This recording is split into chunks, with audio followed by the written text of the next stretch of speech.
성경을 아셔야 돼요. 여러분 스스로 모르시면 속아요.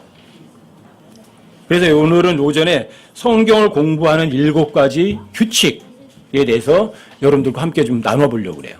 왜요? 알아야 면장을 해먹을 거 아니에요. 성경은 기본적으로 어려운 책이 아니라는 사실을 여러분들 머릿속에다 새겨두셔야 돼요. 성경은 어려운 책이에요? 아니면 쉬운 책이에요? 성경은 어려운 책인가 쉬운 책인가예요? 여러분들 어떻게 생각하세요? 성경은 어렵다? 아니요, 쉬워요.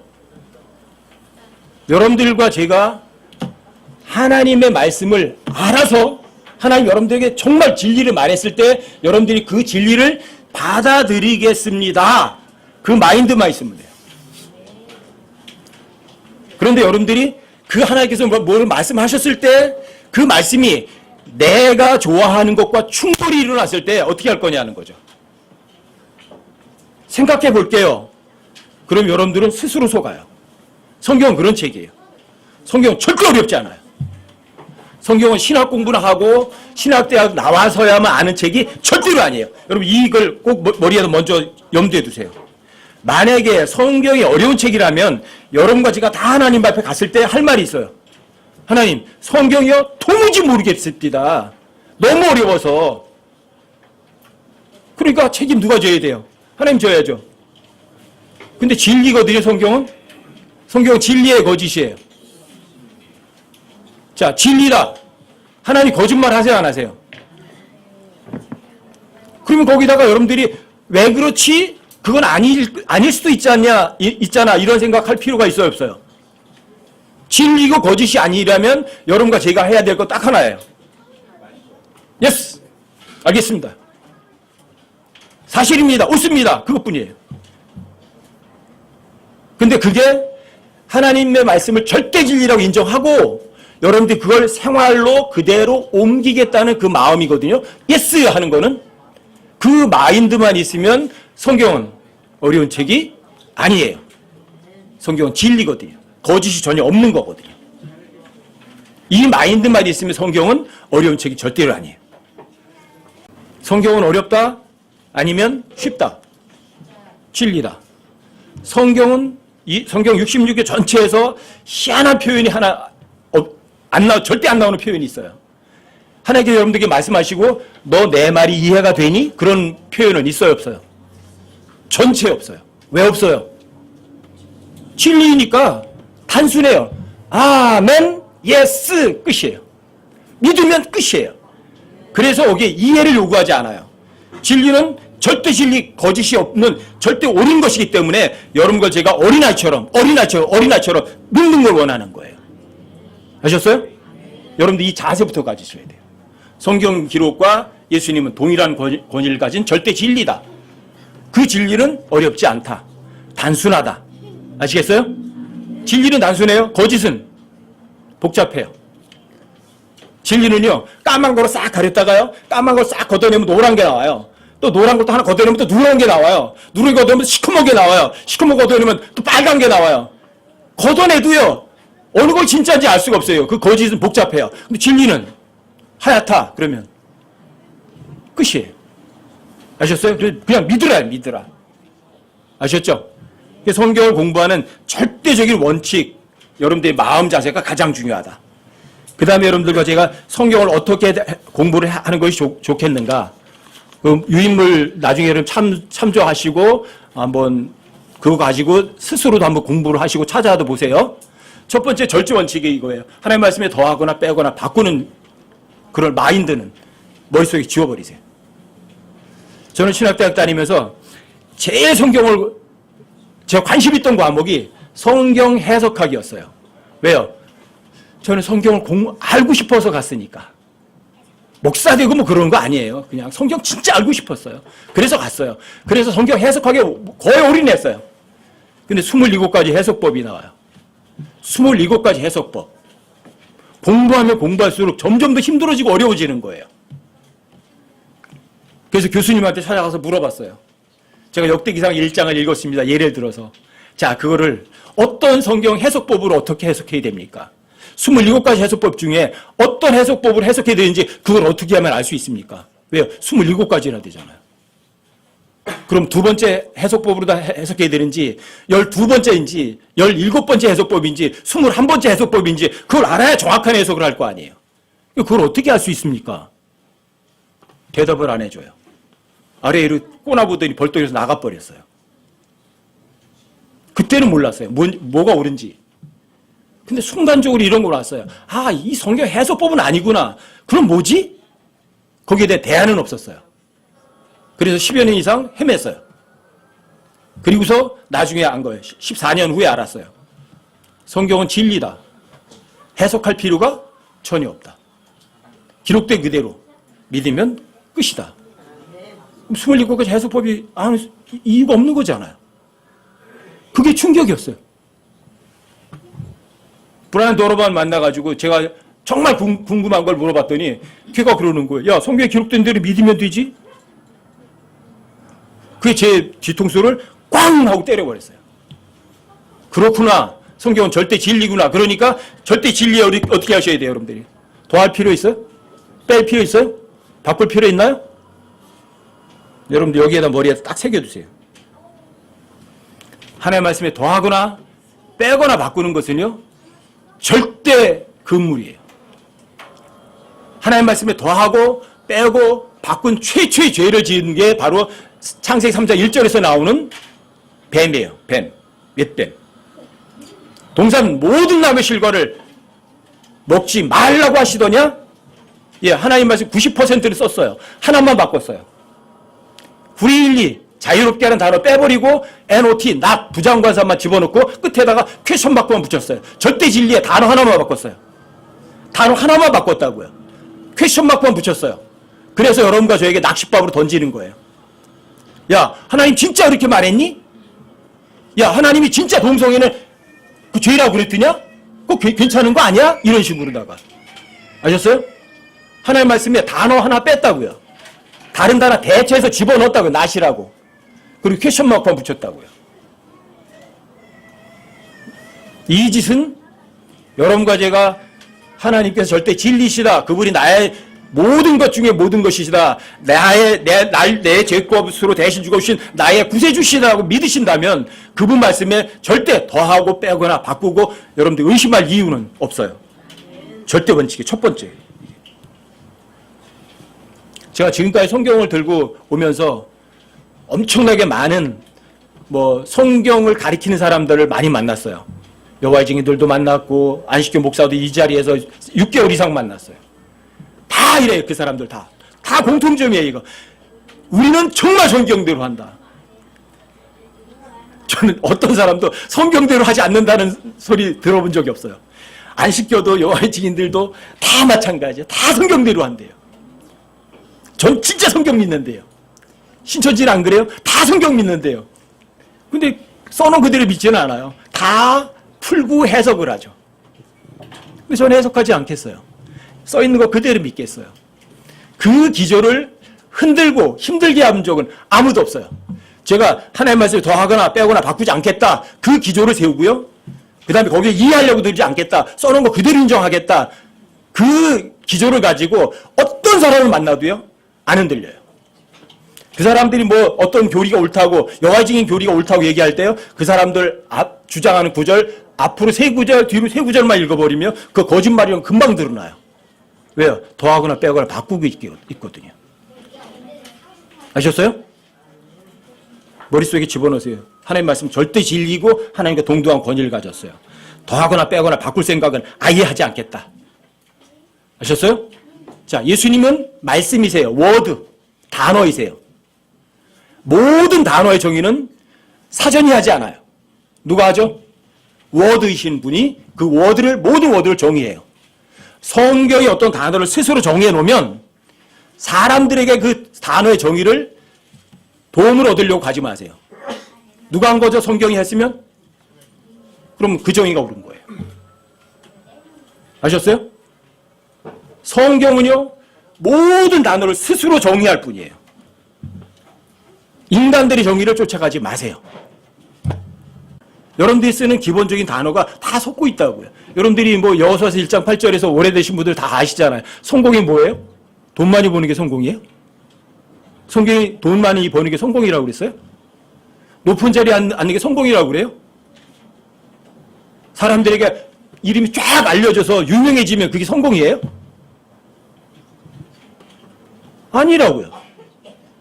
하나님께서는 그런 걸 성공이라고 근처도 안 가신다고요. 여러분과 제가 하나님의 법에서 입에서 안 떠나고 하나님의 말씀을 밤낮 24시간이라고요. 묵상하는 사람들이라고요. 그런 사람들이 성공할 수 있는 전제 조건을 충족시키는 사람들이에요. 그리고 성공도 좋은 성공이 있고 나쁜 성공이 있다고요. 그 성공은 이 세상에서는 없다고요. 좋은 성공은 저 위에 가서 하는 거라고요. 이 세상의 성공은 없어요. 이 세상에서 만약에 돈 많은 게 성공이라고 생각하셨다면 하나님이 성공에 대한 정의를 잘못하셨다고 여러분들 생각하는 거예요. 하나님이 거짓말하셨어요? 하나님께서 말씀하신 성공은 돈과 관련도 없고 권력과도 상관도 없고 유명한 것과도 전혀 관련이 없어요. 성공은 이 땅에서도 못해요. 진짜 성공은 여러분들이 저 위에 가서 하는 성공이라고요. 이게 하나님께서 스스로 내시는 성공의 정의예요. 이게 만약에 여호수아서 1장 8절에서 정의하는 그 성공이 진짜라면 도대체 얼마나 많은 사람들이 속는 거예요? 유명해지고 어떤 목사님이 유명한 목사님이라서 뭐 제네시스 EQ 900을 타고 다니고 거기다가 뭐 보디가드 5명씩 달고 다니고 그러면 그 목사가 성공한 거예요? 왜 그게 성공이라고 그래요? 성경이 어디서 근처나 그런 얘기를 하나요? 안 하잖아요. 여러분과 저는 속지 말라고요. 모든 단어의 정의는 누가 한다? 성경이 스스로 한다. 성경이 정의한 것을 찾아서 가려고 생각하지 마시라고요. 자, 사람들 생각이 옳아요? 하나님 생각이 옳아요? 사람들 생각은 땅, 하나님 생각은 하늘. 그렇죠?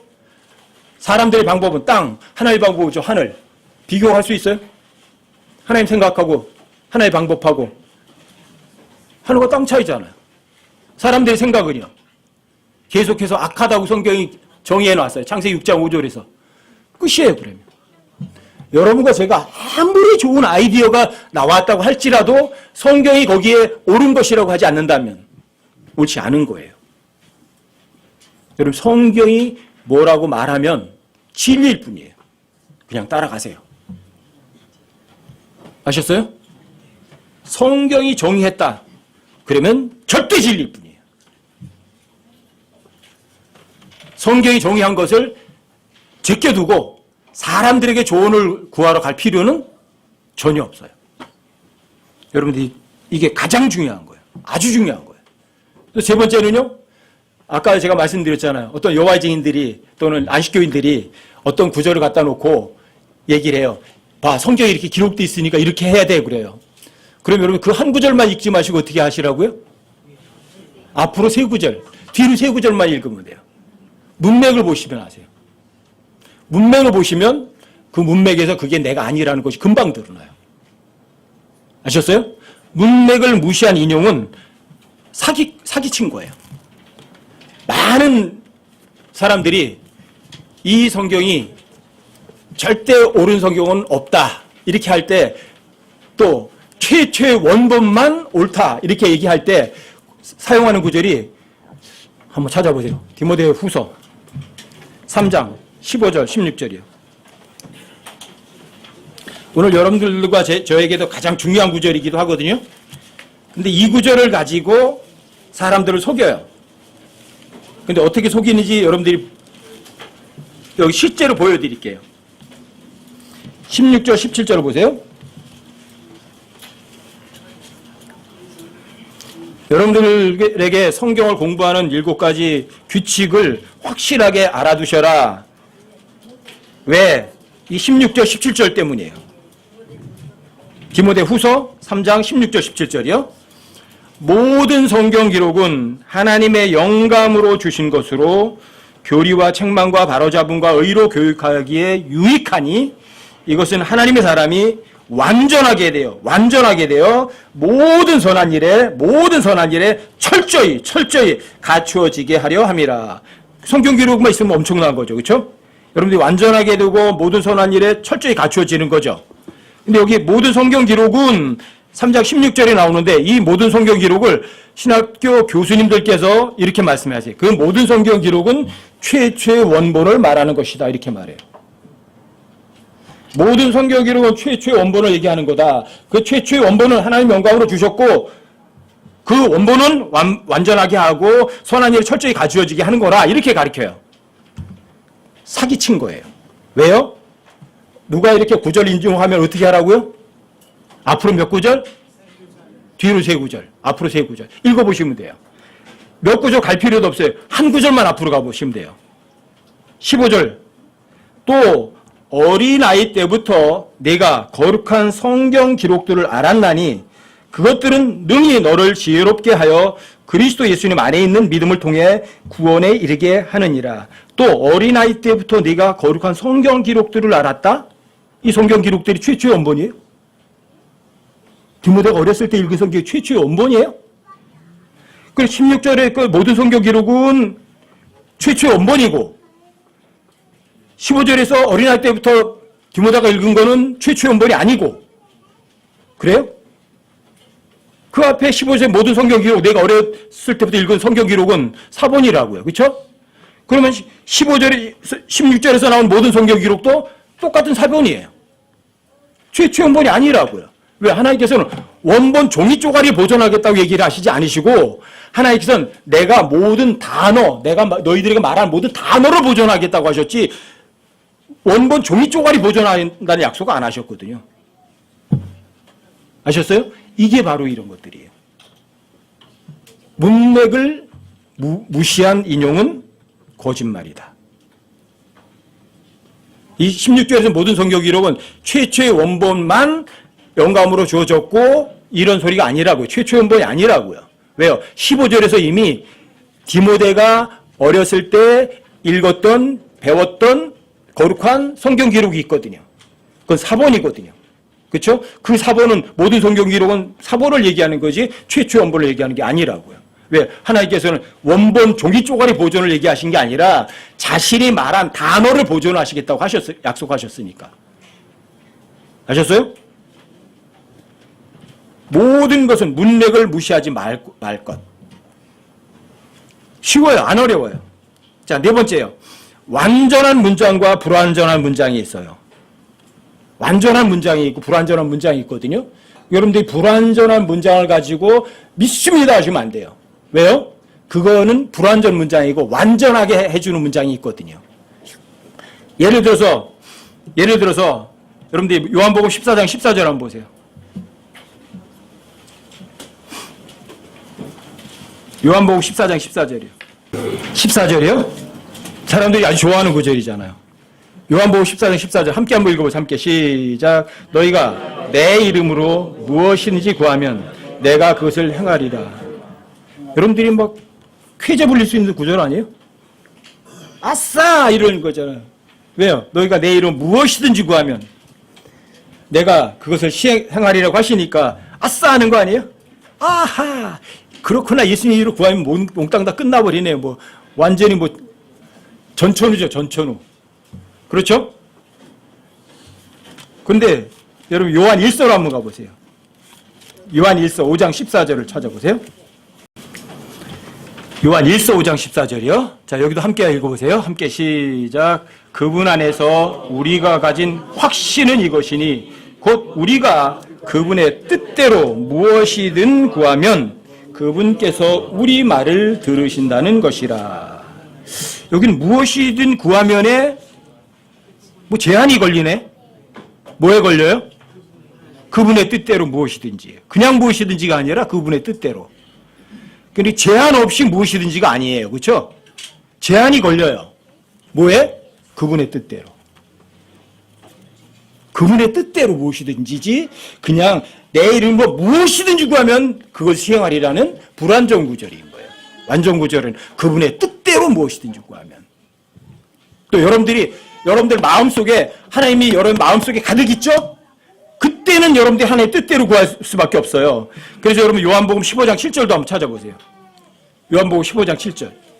요한복음 15장 7절. 다 찾으셔야 돼요. 요한복음 15장 7절이에요. 여기도 함께 한번 읽어보세요. 함께 시작. 너희가 내 안에 거하고 내 말들이 너희 안에 거하면 너희가 원하는 바를 구하라. 그러면 그것이 너에게 이루어지리라. 사람들이 어떻게 읽느냐 하면 절반은 잘라버려요. 뒤에만 읽는 거예요. 너희가 원하는 것을 구하라. 그러면 그것이 너에게 이루어지리라. 아멘. 이러는 거예요. 근데 조건이에요. 조건. 너희가 원하는 바를 구하라. 그러면 그것이 너에게 이루어지리라가 아니라 조건이 있어. 조건. 조건이 뭐예요?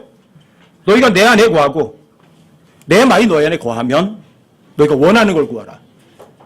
내가 예수님 안에 있고 예수님 말씀 내 안에 거하면 내가 원하는 거 구해요? 나 좋아하는 거 구해요? 여러분과 제가 이 땅에 존재하는 게 누구 때문에 존재하는데? 나를 즐기려고? 나를 기쁘게 하려고? 아니요. 그럼 주님이 내 안에 거하시고 하나님 말씀이 거하는데 내가 나를 기쁘게 하고 내가 원하는 걸, 나 좋아하는 걸 구하는 사람은 없어요. 조건이 조건. 예수님이 내 안에 거하고 예수님 말씀이 내 안에 거하면 너희가 원하는 걸 구해라. 그러면 나 기쁘게 안 해요. 주님을 기쁘게 하지. 그럼 누구 뜻을 구해요? 내 뜻을 구해요? 주님 뜻을 구해요? 그러면 이루어지는 거예요. 요한복음 14장 14절 같은 경우는 많은 사람들을 속일 수 있는 구절이에요. 여러분들이 하나님의 말씀이 부주의하면 너희가 내 이름으로 무엇이든지 주고 하면 내가 그것을 시행하리라. 조건이 있다고요. 그러니까 여러분들이 하나님의 말씀에 주의를 기울이는 사람들이 정말 잘하는 사람들이에요. 아, 이건 약간 불완전히 있구나. 완전 구절이 있구나. 그러니까 여러분들이 정말 하나님께서 말씀하시는 거를 실행할 의도가 있으면 하나님께서 그런 구절을 보여주신다고요. 아니, 그거는 조금 부족한 거고 여기 진짜가 있거든. 진짜를 보여주세요. 하지만 여러분들이 나를 기쁘게 하려는 마음이 있으면, 그런 마인드가 있으면 여러분들 스스로 속아요. 이게 무시무시한 거예요. 그래서 성경을 살아있는 책이라고 하는 거예요. 그래서 이 하나님 말씀은 여러분들의 속중심과 마음의 의도를 다 분별해 내시는 거예요. 하나님 말씀이. 그래서 살아있는 책인 거예요. 출애굽기 25장 37절에도 보면 자, 앞에 빵이 있죠. 그렇죠? 자, 보여주는 빵이 있죠. 건너편에 뭐가 있어요? 등잔불이 켜 있어요. 그렇죠? 그래서 하나님께서 이 빵은 하나님의 말씀은 자, 6개씩 빵, 생명의 빵을 비춰줘요. 누가? 성령께서 비춰줘야 알아요.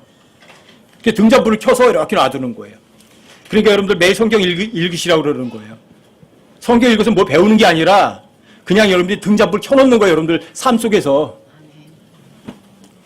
불이 켜져 있어야 빵이 어떻게 생겼는지 눈으로 그냥 보여요.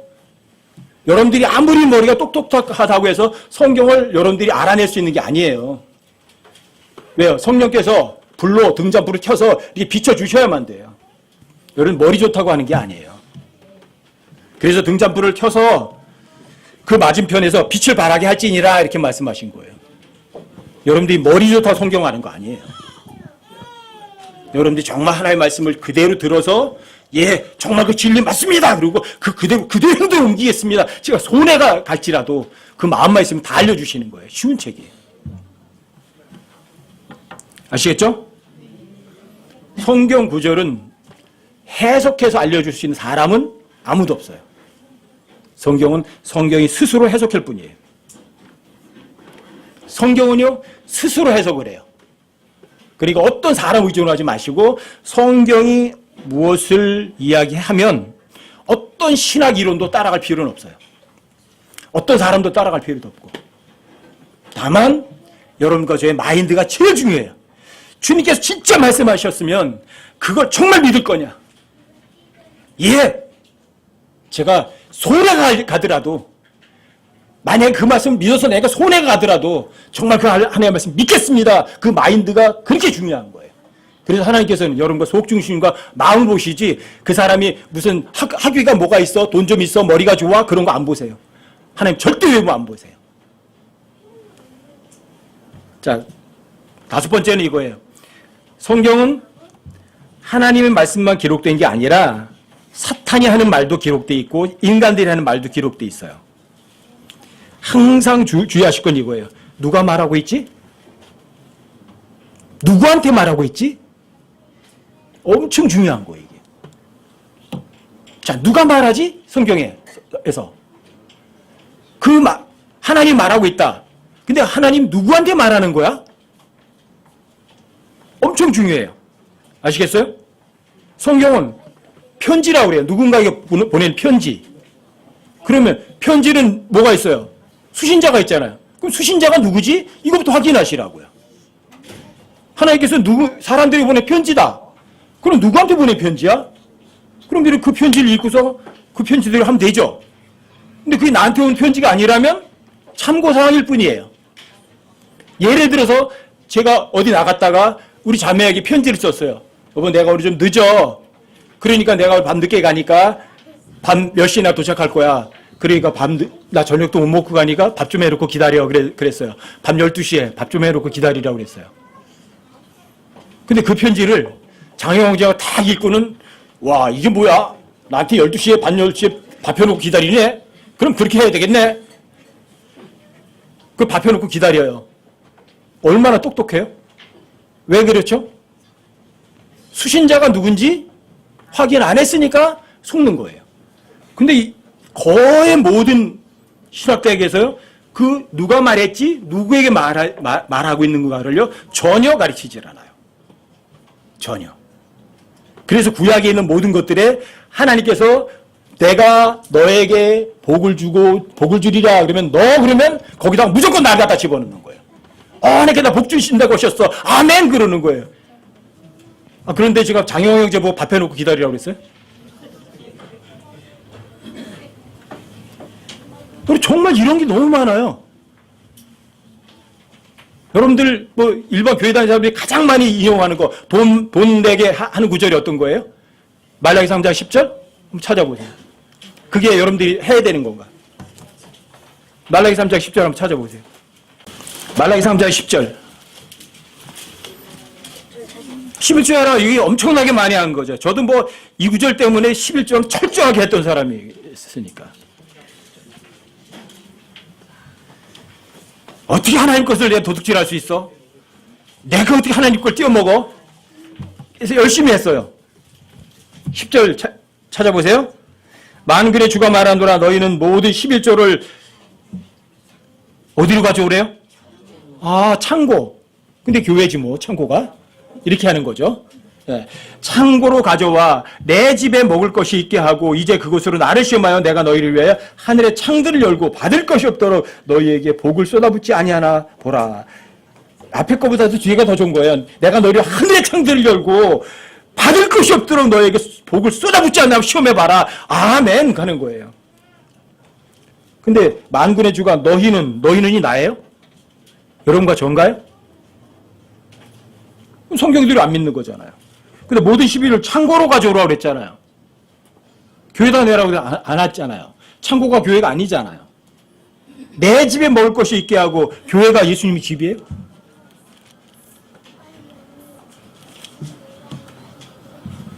여러분들이 기본이 틀린 거예요. 왜요? 말라기서 1장 1절을 읽어보세요. 말라기서 1장 1절을. 말라기를 통하여 이스라엘에게 주신 주의 말씀의 엄중한 부담이라. 그 수신자가 누구예요? 이스라엘이잖아요. 여러분 말라기 3장 10절 읽으셨잖아요. 그 앞에 여러분 7절로 읽어가셔도 읽어도 금방이에요. 그 7절에 이렇게 말해. 만군의 주가 말하노라. 심지어 너희 조상들의 날로부터 너희가 내 규례를 버리고 떠나 그것들을 지키지 아니하였도다. 너희 조상들, 그게 우리 단군 조상이에요? 단군 조상 맞아요?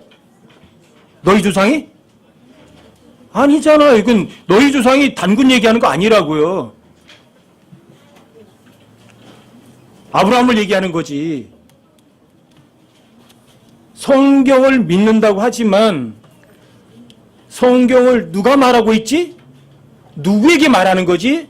엄청 중요해요. 아시겠어요?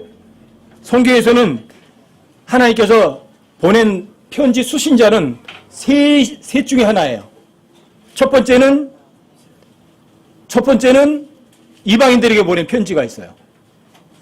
하나님께서 아담과 이브를 만드셨어요. 그리고 아담과 이브가 낙원에서 쫓겨났어요. 자, 낙원에서 쫓겨난 사람들을 이방인이라고 그래요. 이방인이란 말이 뭐냐면 원래 고향 땅을 벗어나서 다른 지방에게서 가서 사는 사람들이에요. 아담과 이브의 고향이 어디예요? 에덴 동산이잖아요. 낙원이잖아요. 쫓겨났어요, 거기서. 그래서 고향을 떠나 있어요. 그게 아담의 모든 후손들을 이방인이라고 그래요. 아셨어요? 그럼 하나님께 이방인들에게 말씀하셨잖아요. 근데 이방인들이 하나님 말씀 들어요, 안 들어요? 안 들어요. 그게 창세기 4장부터 창세기 11장까지는 이방인들에게 보내는 편지들이에요. 근데 이방인들이 하나님 말씀 앞에 겸손하게 하나님을 존중해드리지 않아요. 그래서 하나님께서 이방인들로 손을 툭툭 터시고 이방인들 중에 한 사람을 불러내요. 누구? 아브라함. 그게 너희 조상이에요. 우리 조상은 아니고 너희 조상. 이스라엘 사람들의 조상. 그래, 그 사람을 위해서 유대인이라는 하나의 민족을 만드세요. 유대인이라는 하나의 민족을 만드셔가지고 그 유대인이라는 민족에게만 뭘 주시냐면 십계명이라는 걸 주세요. 법이라는 걸 주세요. 그리고 그 법을 받은 유대인들이 이래요. 주님께서 명령하신 모든 법을 우리가 지키고 행하겠습니다. 당당히 말을 하고 약속을 해요. 사람들은 자기들이 하나님께서 명령하신 모든 법을 지키고 행하겠다고 약속한 이스라엘 민족이 모세가 시내산으로 올라가 40일 동안 안 내려오니까 금방 금송아지 만들어 놓고 그 법을 어겨요. 언제까지? 예수님께서 다시 오셨어요. 예수님 유대인의 왕이에요. 근데 유대인의 왕을 십자가 못 박혀 죽이라고 배반해요. 그때까지. 이스라엘 백성들은 입으로는 믿는다고 말해요. 외적으로 믿는 척해요. 그래서 하나님 말씀 통을 이마에다가 붙이고 다니고 옷깃을 써붙여 다니고 뭐 거룩하게 기도도 잘하고 예물도 잘 갖다 드리고 그래요. 근데 뭔 없어요? 마음은 없어요. 그게 이스라엘 백성들이 모형이에요. 그게. 여러분과 저도 입으로만 믿는다고 하면 이스라엘 사람들과 다르고 아무것도 없어요. 결국 그렇게 하면 어떻게 되냐면 자신의 왕을 배반하고 죽이도록 해요. 그게 유대인이에요. 그게 유대인. 자, 이방인들도 하나님을 배반했어요.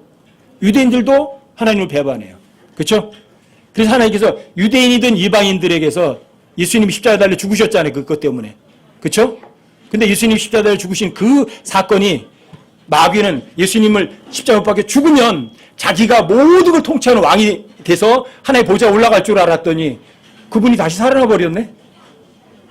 모든 죄값을 다 대신 지불해 버리는 그러한 엄청난 하나님의 딜레마를 해결한 하나님의 지혜가 발휘돼 버린 거예요. 그래서 이방이든 유대인이든 복음을 통해서 믿으면 그 사람은 하나님의 교회라고 그래요. 하나님의 교회, 다른 말로 얘기하면 하나님의 아들들이 돼요. 영원한 생명을 약속해 주시는 거예요. 그래서 복음을 통해서 십자가에 달려 죽으신 예수님의 피를 통해서 구원받은 이방인이든 유대인이든 이 사람들을 전부 다 하나님의 교회라고 그래요. 예수님 십자가에 죽고서 부활하시 이전까지는 하나님의 교회란 있을 수가 없었어요. 아셨어요? 하나님의 교회만 하나님의 상속자예요. 그래서 성경은 세 가지 대상을 놓고 얘기를 해요. 첫 번째는 누구요? 이방인. 두 번째는 유대인. 세 번째는 하나님의 교회. 여러분, 그래서 고린도전서 10장 31절 한번 보세요. 고린도전서 10장이요? 31절이요? 고린도전서 10장이요. 31절부터 33절까지. 여기 제가 한번 읽어드릴게요. 그런즉 너희가 먹든지 마시든지 무엇을 하든지 모든 일을 하나님의 영광을 위하여 하라. 유대인들에게나 이방인들에게나 하나님의 교회나 어떤 실족거리도 주지 말되, 어떤 실족거리도 주지 말아야 되는 대상이 셋이에요. 유대인, 이방인, 하나님의 교회. 아시겠어요? 성경은 세 대상을 얘기를 해요. 아, 이게 교회에게 보낸 편지인가? 아니면 유대인에게 보낸 편지인가? 아니면 이방인들에게 하는 말씀이신가? 이게 수신자 구분하셔야 돼요. 자, 누가 말했지? 누구에게 말하고 있지? 여러분과 저에게 하나님의 교회에게 오신 절대 서신은요, 로마서부터 빌레몬서까지는 한 자도 틀림없이 하나님의 교회에게 보낸 편지예요. 로마서부터 빌레몬서까지는. 근데 히브리서 제목이 누구예요? 교회예요, 히브리예요? 히브리 사람들이에요. 제한이 걸려요. 아셨어요? 하지만 여러분과 저에게 온 확실한 편지도 있어요. 로마서부터 빌레몬서까지서 나오는 내용 중에 여러분 율법과 동일한 것들도 있어요. 근데 율법을 믿어야 되는 건 아니에요. 율법에서도 명령하신 것을 교회에게도 명령하신 거예요. 근데 교회에게는 딱 하나는 명령을 안 하세요. 안식일을 지켜라. 요거는 꼭 빼놓으세요. 안식일을 지켜라. 누구에게만 해요? 유대인들에게만 얘기를 하세요. 아셨어요? 그리고 안식교가 틀려버린 거예요. 왜 유대인도 아니면서 안식일을 지키려고 그러면 어떡해? 또 안식일을 지킬 수도 없어요. 왜 그러냐면 지금까지 율법이 몇 차례 바뀌었기 때문에 우리가 쓰는 오늘이 일요일인지 아니면 이게 원래는 목요일인지도 몰라요. 아무도 확인할 수가 없어요. 율법이 바뀌었기 때문에. 아셨어요?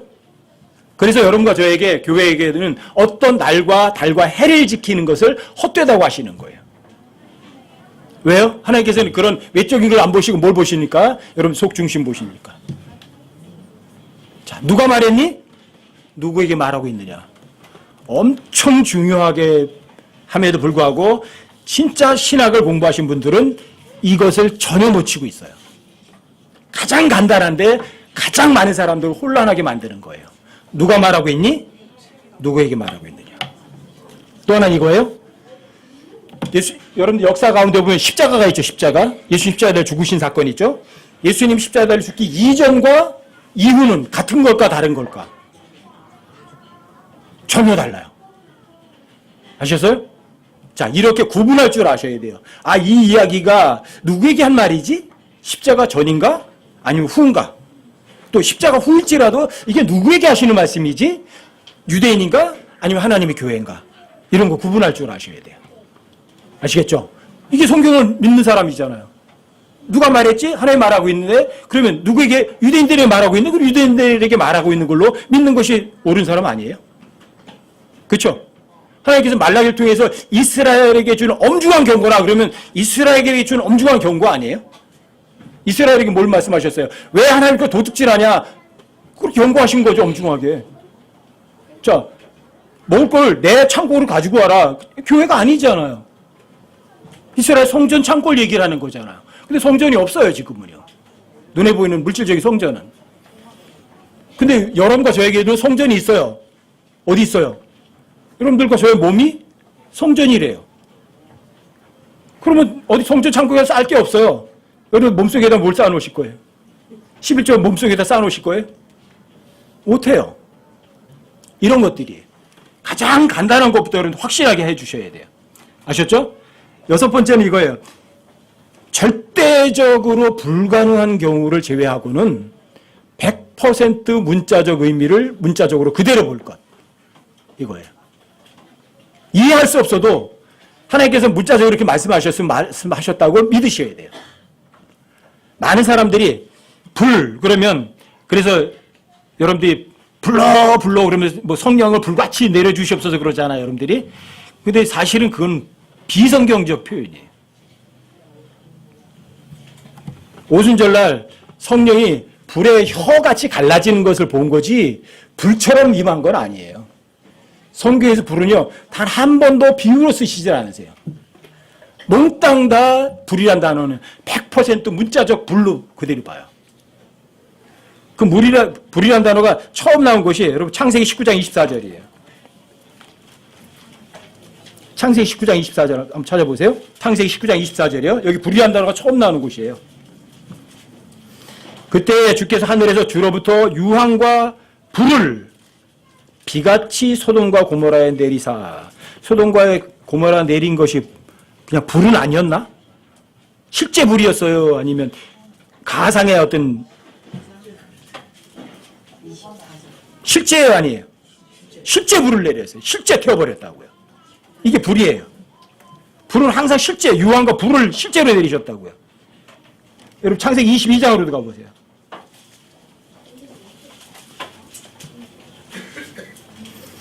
6절 7절을 보세요. 6절 7절이요. 여기 아브라함이 이삭을 데리고 모리아산에 번제로 데리러 가는 장면이거든요. 여기에서 불이 나와요. 두 번이나. 6절, 7절이요. 아브라함이 번제 헌물에 쓸 나무를 취하여 자기 아들 이삭에게 지게 하고 자기는 불과, 여기 불이란 단어 나오잖아요. 불과 칼을 손에 들고, 그럼 실제 불이에요? 가짜 불이에요? 실제 불이에요. 불과 칼을 손에 들고 그들 두 사람이 함께 가더라. 이삭이 자기 아버지 아브라함에게 말하여 이르되 내 아버지여 하니 그가 이르되 내 아들아 내가 여기 있노라 하매 그가 이르되 불과, 여기도 불 또 나오잖아요. 불과 나무를 보시거니와 번제 헌물로 쓸 어린 양은 어디 있나이까. 불과 나무. 불이란 단어는 100% 실제를 얘기하는 거예요. 비유로 말씀하지 않으세요. 불. 그래서 여러분들이 성경에서도 보면 너희는 회개로 물로 침례지만 나는 그 신을 들을 자격도 없다. 침례인 요한이 그러죠. 그분께서는 너희에게 성령님으로 침례를 주시고 불로 침례를 주시리라. 불이 그냥 비유적인 불이 아니에요. 실제 불이라고. 지옥불. 꺼지지 않는 불. 불에 잠기는 거라고요. 그 불로 침례를 주시리라면 여러분 성령의 불이 아니에요. 아셨어요? 마태복음 13장에서도 그런 말씀하셨잖아요. 하나님께서 가라지를 모아서 불에 태우는 것 같이 얘기했잖아요. 가라지를 모아서 불에 던진다. 그 가라지를 모아서 어떻게 한다? 먼들 하나의 단으로 묶는다예요. 마지막 때에 가서 하나님께서 전 세계를 하나의 단으로 묶는 거예요. 하나로. 그래서 단으로 묶어서 실제 불에 던져서 불로 태워버리는데요. 뭐 요한복음 6장에 보시면 여러분 요한복음 6장을 조금 보고 가세요. 여기는 이제 요한복음 6장 같은 경우는 비유라는 말씀을 안 쓰세요. 그런데 여러분들이 그냥 문맥을 보면 이거 비유로 말씀하신구나. 그거 금방 알아요. 근데 이 비유로 말한 거를 비유로 믿지 않고 문자적으로 믿는 사람들이 있어요. 로마 카톨릭이에요. 로마서 6장에 있거를. 그럼 로마서 6장을 보시면 여기 35절 한번 보세요.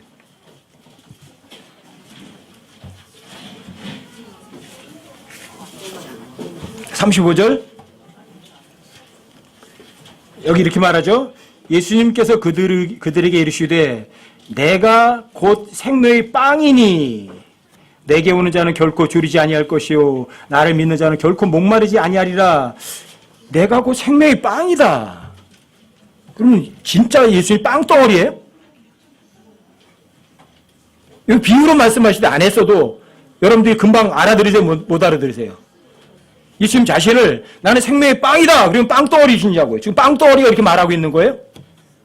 비유로 말씀하시지 안 했지만 비유라는 건 여러분들이 상식적으로 금방 알아들어요. 그 다음에 41절에도 보세요. 그분께서 내가 하늘로부터 내려온 빵이라 하셨으므로 내가 하늘로부터 내려온 빵이라. 그럼 예수님 실제 빵덩어리가 아니잖아요. 뭐라고 말씀하시는 거예요? 비유로 말씀하시는 거예요? 아니면 실제 빵이라고 말씀하시는 거예요? 자, 비유로 말하지 않았어도 여러분들이 그냥 문맥에서 다 알 수 있는 것들이에요. 자, 그럼 이때 51절에도 가보세요. 50절도요. 이것은 하늘로부터 내려오는 빵이므로 사람이 그것을 먹으면 죽지 아니하리라. 나는 하늘로부터 내려온 살아있는 빵이니 사람이 이 빵을 먹으면 영원히 살리라. 내가 주고자 하는 빵은 그 세상의 생명을 위해 내가 주고자 하는 내 살이로다 하시니라. 하늘로부터 내가 내려온 살아있는 빵. 빵덩어리 얘기하는 건 아니잖아요. 그렇죠?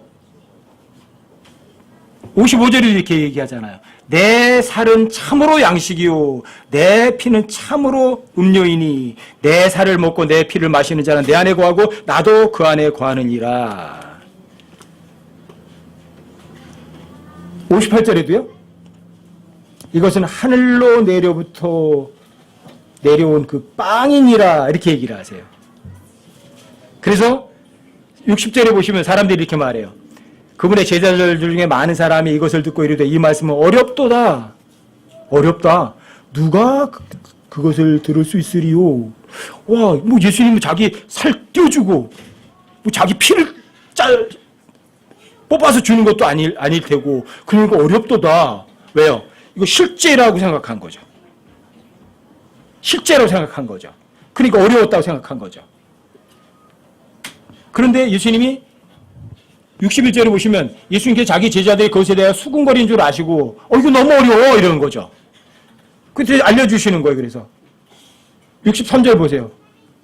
63절 살리는 것은 영이며 육은 아무것도 유익하게 하지 못하느니라. 뭐가 살려요? 영인 거. 영은 육이 아니에요. 눈에 보이는 게 아니라고요. 그래서 예수님의 살덩어리 먹는 게 아니라고요. 예수님 살아있는 빵이라고 말씀하셨다고요. 그렇죠? 살리는 것은 영적인 거라고요. 육적인 게 아니라고요. 그렇게 말씀을 하시잖아요. 육은 아무것도 유익하지 못하게 하느냐 하잖아요. 그러면서 확실하게 얘기해 주세요. 내가 너희에게 이르는 말들, 단어들, 워드, 단어들, 그것이 곧 영이요 생명이 생활이라고 하시는 거예요. 그러니까 예수님은 살을 먹어라, 피를 마셔라, 뭘 하라는 거예요. 내가 너에게 이르는 단어들을 먹어라. 그걸 진짜 믿어라. 그 얘기죠. 근데 비유라는 단어 한 번도 안 쓰세요. 그런데 여러분들이 그냥 문맥을 읽어보면 비유라는 거는 누구든지 다 상식적으로 알아요. 근데 이거를 문자적으로 믿는 사람들이 문자적으로 믿어야 되는 거는 비유로 믿고요. 또 이 비유라고 말하는 건 문자적으로 믿는 사람들이 바로 로마 카톨릭이에요. 그 사람들이 바로 성체, 성사 이런 것들이에요. 근데 자기들이 축성한 그 빵 쪼가리가 진짜 예수님의 살이래요. 자기들이 축복한 포도주가 진짜 예수님의 피래요. 그걸 비유로 믿으면 저주받아요. 아셨어요? 여러분들이 그냥 확실해요. 모든 구절들이 절대적으로 불가능한 경우를 제외해놓고는 여러분들이 100% 문자적으로 믿으셔야 돼요. 근데 여기 비유란 말이 없어도 문맥을 보면 비유라는 거는 누구든지 상식적으로 알아들어요. 어렵지 않아요. 여러분들이 하나님의 말씀이 절대 진리라는 사실을 인정하고 여러분들이 그걸 믿을 의도만 가지면 다 분별이 가능한 거예요. 성경은 그래서 어려운 책이 아니라고요. 아시겠죠? 그 다음에 마지막 7번째는요 이거예요. 성경의 모든 구절을 3가지로 적용할 수 있어요. 3가지로 적용이 가능해요. 창세기 1장 1절은 실제로 역사적으로 이루어졌던 진술이에요. 실제적 역사적 사실이에요. 처음에 하나님께서 하늘과 땅을 창조하셨다. 역사적 사실이에요. 그것이 여러분과 저에게는요 여러 가지로다가 이 모든 만드는 거는 저절로 생긴 게 아니구나.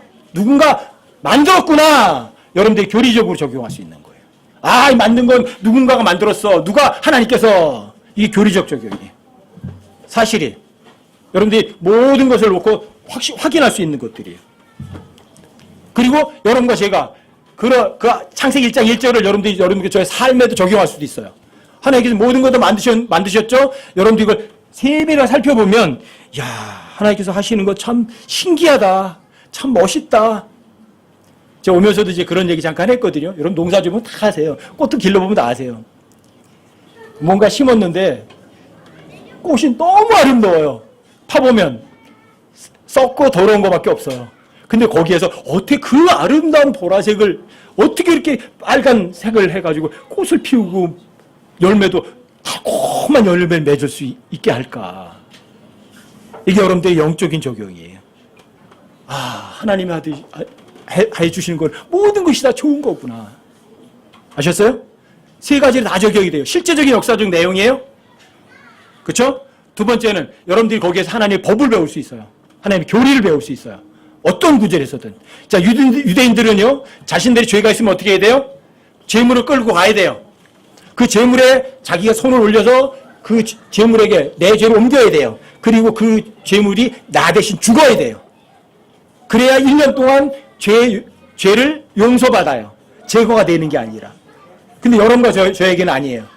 예수님 십자가에 죽으셔서 어린 양의 피값으로 우리의 모든 죄값을 다 지불하셨고 그 죄를 동이 서에서 먼 것처럼 아예 테이크 어웨이, 제거해 버리셨어요. 여러분들과 저는 1년 용서받는 게 아니라고요. 예수님의 피는 영원히 그 죄값에 대해 묻지 않는 그런 엄청난 것이 여러분들 저에게 교리로 적용이 되는 거예요. 예수님의 십자가의 피는. 그렇죠? 그리고 여러분들이 그걸 정말 믿었다면 여러분들의 삶 속에서 그걸 적용하시면 어떻게 돼요? 예수님 피로 인해서 구원받은 거 하나만 해도 입이 1000개, 10,000개 있어도 불평할 건 없어요. 감사밖에 없어요. 이게 교리적인, 영적인 적용이에요. 아시겠죠? 역사적 적용, 교리적 적용, 영적인 적용. 한 구절을 세 부류다가 다 적용이 가능하다. 아시겠죠? 이게 여러분들이 성경을 공부하는 방법들이에요. 이거를 여러분들에게 좀 자세하게 하려면 이 성경을 공부하는 방법이 규칙을 알려주려면 한 서너 시간을 해야 되는 것들이에요. 근데 여러분들에게 그냥 짧은 시간 내에 짧게 여러분들이 그냥 그래도 개념만이라도 알고 가시라고 이렇게 설명해 드린 거거든요. 여러분들에게 나눠드리는 이제 그 성경을 공부하는 7가지 규칙 같은 거는 여러분들이 가지고 가셔서 다시 한번 찾아보시고 한번 읽어보셔서 복습을 한번 해보셔야 돼요. 왜요? 성경은 누군가가 대신 공부해 줄 수 있는 것이 아니에요. 누가 공부해야 돼요? 내가 공부해야 돼요. 아셨죠? 내 눈으로 보고 내가 확인하고 내 삶에 적용하셔야 돼요. 그래서 성경은 인생 사용 설명서일 뿐이지 종교 경전이 아니에요. 여러분 거 제가 성경에 대해서 모르면 누굴 모르는 거냐면 하나님을 모르는 거예요. 하나님을 모르면서도 하나님을 믿으면서 하나님과 함께 동행할 수 있는 사람은 없어요. 아시겠죠? 그리고 하나님의 말씀이 있지만 생명의 빵이 있지만 맞은편에 뭐가 있다고요? 등불을 켜둬야 돼요. 그러니까 매일 성경 읽으셔야 돼요. 주의 말씀은 여러분의 삶의 등불이거든요. 빛이거든요. 그러니까 매일 읽으셔야 돼요. 안 읽으시면 불을 꺼버리는 거예요. 그럼 아무것도 배울 수가 없어요. 여러분들이 캄캄한 인생 삶이 아주 어둠 속을 걸어가면 불안하죠. 그렇죠? 어디가 부딪히죠. 힘들죠. 이렇게 되는 거예요.